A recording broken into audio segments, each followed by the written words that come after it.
it's hard for people to be themselves. They don't like themselves. They don't like what they are. And so they like to pretend that there's something more exceptional. You know, but what people really seem to enjoy is people who don't do that. People seem to really enjoy people who just work at being a better person and being better at life.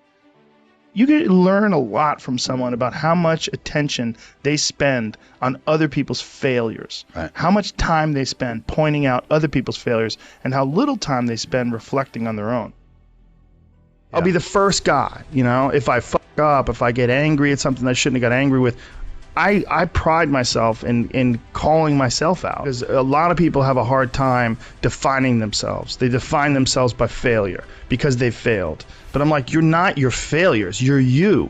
Okay, your life is a series of lessons you've learned. Now, if you just dwell on the failures, like that's not healthy. It's not smart and it's not empowering.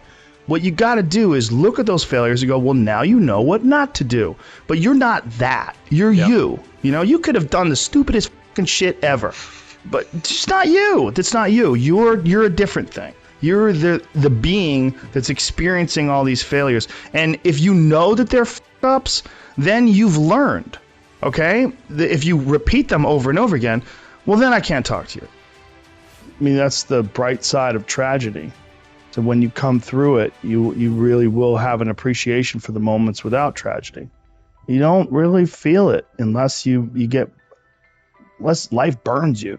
You don't really feel it. Understand that you can struggle, and you can realize that sometimes when things are really hard to do, you think, oh my God, I got to stop doing this. But once you do it and you complete it, you have a satisfaction, this sense of satisfaction that you did something really difficult that is irreplaceable. I think the idea that's important is action. Do things. Yes. Actually do things. To procrastinate and sit around and debate things forever before anything gets done. Yeah. There's a proper balance, though, of enough action and enough thinking. That's what I like about physical pursuits, man. You find out who the fuck you are. You know, you find out whether or not you're that person who can keep going, whether you're that person who is consistent. So many people, they start off like, I'm going to run a mile a day, and they run a mile a day for a couple of weeks and they fuck off. You know, it's consistency. Just showing up when you don't want to show up, forcing yourself to do things you don't want to, but then reaping the rewards. I think also stepping away from the hum of civilization is good too, because whether we like it or not, we're caught up in the hum of civilization in a way that it's almost impossible to measure. It's happening to you if you're in traffic. It's happening to you when you're around large groups of people. There's a constant inundation of input from other folks. And when you're in the woods, one of the first things that you realize, especially when you sit down and you look out over a large ridge and valleys, you see the mountains behind it, you realize this stuff doesn't give a fuck about me. Right. It's been here long before me. It'll be here long after I'm gone. Perspective. Yeah. It's the ultimate perspective enhancer. And, you know, it's just, you just look around, you just see these things that are out here hustling. Just birds looking for shit to eat, and animals looking to eat a bird, and, you know, and then other birds flying around looking for animals that are, you know, eating on the ground.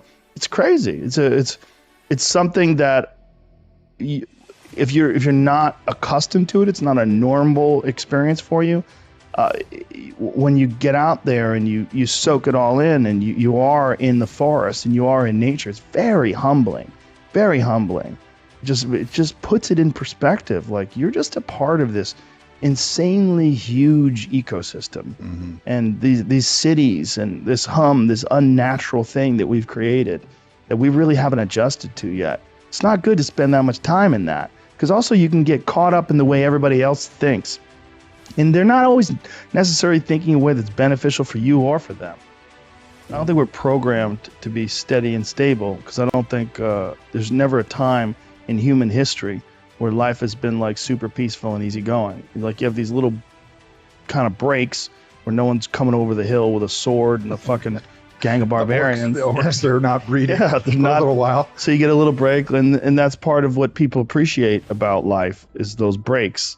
But you have to have the chaos too, and I think it's kind of built into the system that there is always going to be this up and down. And I think it's also built into the way you interface with life. You know, you're not always going to feel great. You're going to have weird days, you know, but those weird days where things are shitty, one of the things it does is it really makes you appreciate the good days. No doubt. I think if every day is too good, that's the problem with people that are on like certain medications that sort of make everything a 7 or a 6 all day, every day. It's just gray and pale and boring. Yeah. And there's no ups and no downs. There's no nothing. It's just flat. I'll take the life of the poet, the 1s and the 10s, those screaming, blistering 10s, and those fucking heart-wrenching 1s. Like, for sure, I'll sign up for that. What else are we going to do? Try and just ride out the middle ground? Like, that's just less interesting to me. There's a lot of lessons in those 1s, you know? The biggest ones. You come out of those like a different person. Like, you learn things.